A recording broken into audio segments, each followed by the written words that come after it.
नमस्कार मित्रांनो, मी धनंजय.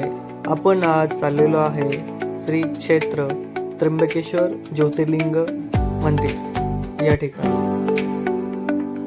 चला तर मग मी आज तुम्हाला त्र्यंबकेश्वर ज्योतिर्लिंग टेम्पलची संपूर्ण माहिती सांगणार आहे. अखेर 1.5 तासाच्या प्रवासानंतर आपण पोहोचलेलो आहे त्र्यंबक या गावी, म्हणजेच त्र्यंबकेश्वर मंदिराच्या परिसरामध्ये. चला तर मग मी माझ्यासोबत कनेक्ट राहा. मी तुम्हाला येथील सर्व माहिती सांगणार आहे. आपण आता गाडी पार्क करून मंदिराच्या दिशेने चाललेलो आहे. दर्शनासाठी लांबून भक्त लोक येत असतात. या ठिकाणी माहेश्वरी भक्त निवास आहे. या ठिकाणी राहण्याची उत्तम अशी सोय केलेली आहे.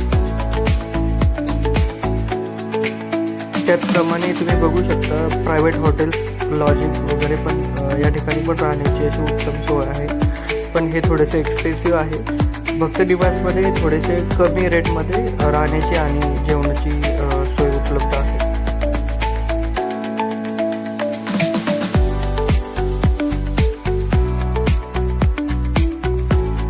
आपण आता दर्शन रांगेकडे चाललेलो आहे.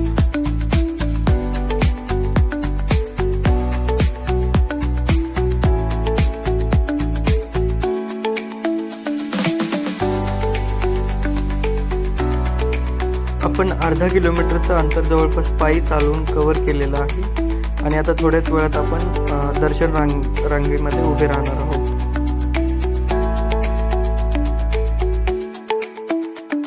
मित्रांनो, ही जी लाईन आहे, ज्या लाईनमध्ये मी उभा आहे, ही लाईन पेड पाससाठी आहे. तर 200 रुपये पर पर्सन अशा पद्धतीने या ठिकाणी दर्शन पास मिळत आहे. आम्ही ज्या लाईनमध्ये उभे राहिलेलो होतो त्या ठिकाणी पेड पास अवेलेबल झाले नाही, म्हणून आम्ही दुसऱ्या दर्शन रांगेकडे चाललेलो आहे. तुम्ही बघू शकता. दुसरी जी सर्वात मोठी अशी दर्शन रांग आहे त्या रांगेकडे आम्ही जात चाललेलो आहे.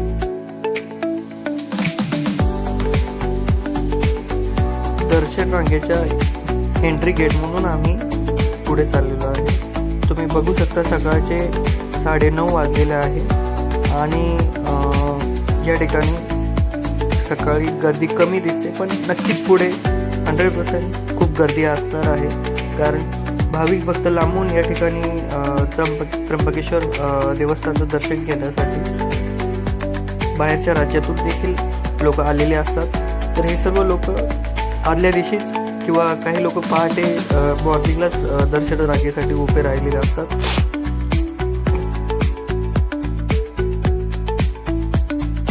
दर्शन रांगेचा पहिला टप्पा आपण पार केलेला आहे.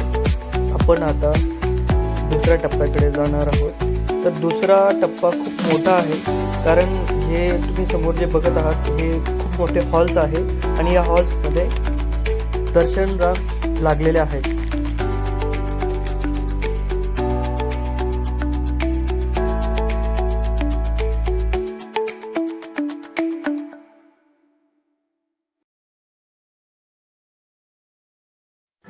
पहिला टप्पा पार केल्यानंतर असं वाटलं होतं की गर्दी कमी असेल.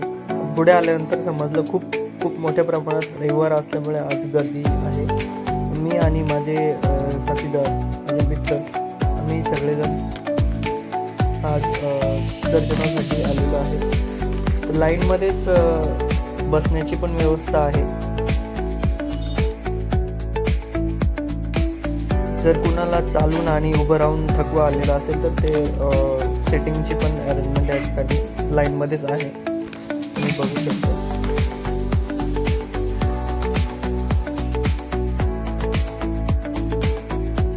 मित्रांनो, जवळपास दुसरा टप्पा पार करायला 4.5 तास होऊन गेले. अजूनही दर्शन झालेलं नाही आहे. अजूनही मला असं वाटतं कम से कम 1 तास तरी अजून दर्शन रांगेमध्ये उभं राहून दर्शनासाठी वेट करावं लागेल.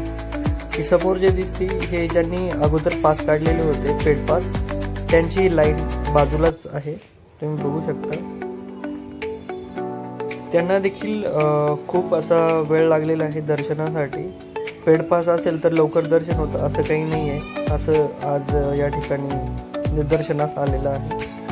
अगदी थोड्याच वेळामध्ये आपण मंदिराच्या गाभाऱ्यामध्ये पोहोचणार आहे आणि त्या लाईनमध्ये उभे राहणार आहोत. या ठिकाणी आपल्याला प्रत्यक्ष असं दर्शन घेता नाही येते, जे लाईव्ह दर्शन हे जे स्क्रीनमध्ये दिसतंय ते लाईव्ह दर्शनच घ्यावं लागतं, कारण गर्दी असल्यामुळे फार पुढे असं दर्शनासाठी आपल्याला ते जाऊ देत नाही आहे.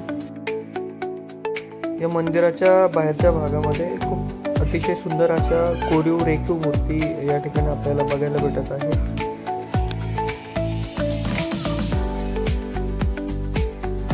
अखेर 6.5 तासाच्या प्रतीक्षेनंतर आपण मंदिरामध्ये प्रवेश केलेला आहे. तर आपण या ठिकाणी लाईव्ह दर्शन अगदी थोड्याच वेळात घेणार आहोत. तुम्ही दर्शन घेऊ शकता. अगदी काही सेकंदामध्येच दर्शन घ्यावे लागते, त्यानंतर लगेचच बाहेर पाठवले जाते. तुम्हाला आता बाहेरील परिसर दाखवत आहे. अतिशय सुंदर असं प्राचीन आणि कोरीव असं मंदिर तुम्ही बघू शकता. अतिशय सुंदर आणि भव्य असं त्र्यंबकेश्वर ज्योतिर्लिंग मंदिर या ठिकाणी तुम्ही बघू शकता. मित्रांनो, महाराष्ट्रातील नाशिकपासून 28 ते 30 किलोमीटर अंतरावर असलेले हे त्र्यंबकेश्वर मंदिर हे भगवान शिवाला समर्पित एक पवित्र हिंदू तीर्थक्षेत्र असून येथे 12 ज्योतिर्लिंगांपैकी एक आहे. 18व्या शतकात पेशवा बाळाजी बाजीराव यांनी बांधलेले हे मंदिर आहे. त्याच्या अद्वितीय त्रिमुखी लिंगासाठी ब्रह्मा, विष्णू, शिव आणि गोदावरी नदीचे उगमस्थान म्हणून प्रसिद्ध आहे. हा बाहेर जाण्याचा मार्ग आहे.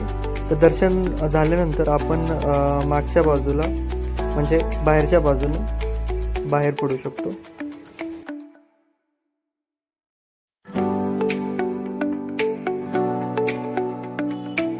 अतिशय सुंदर असं दर्शन आज या ठिकाणी झालेलं आहे आणि आपण आता पुढील परतीचा प्रवास करणार आहोत.